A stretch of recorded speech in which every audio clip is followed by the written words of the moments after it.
ঐতিহ্য হারাতে বসেছে সোনালী আঁশখ্যাত পাট। একসময় দেশের চাহিদা মিটিয়ে বৈদেশিক মুদ্রা অর্জন করলেও এখন ধ্বংসের মুখে এই শিল্প। প্লাস্টিক ও ফাইবার পণ্যের দাপট এবং যথাযথ উদ্যোগের অভাবে পাট শিল্পের এই দৈন্যদশা বলে মনে করেন সংশ্লিষ্টরা। শিল্পটিকে বাঁচাতে পাট চাষিদের সরকারি প্রণোদনার পাশাপাশি মজুতদারদের বিরুদ্ধে নিয়মিত অভিযান চালাচ্ছে সরকার। বগুড়া প্রতিনিধি আজিজুল হাকিম রুমনের 2 পর্বের প্রতিবেদনে আজ দেখুন প্রথমটি, আর জানাচ্ছেন ফারহিন ইসলাম টুম্পা। চলতি মৌসুমে বগুড়ার সারিয়াকান্দি, ধনট, সোনাতলা ও গাবতলীতে পাট চাষ করা হয়েছে।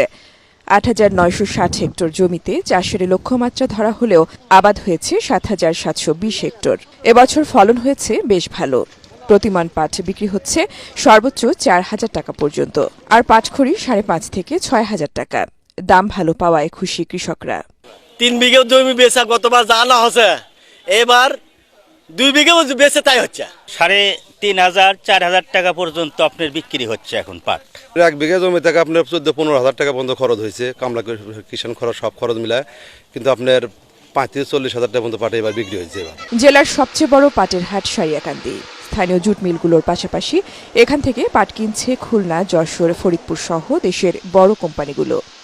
এই পাটগুলো আপনার বিভিন্ন কোম্পানি আছে, আখিস কোম্পানি আছে, তারপর আমার জনতা আছে, বিভিন্ন মাসিক মানে যে বিভিন্ন মেল যারা প্রাইভেট যে মেলগুলোতে যায়, পাটের মেলগুলোতে যায়।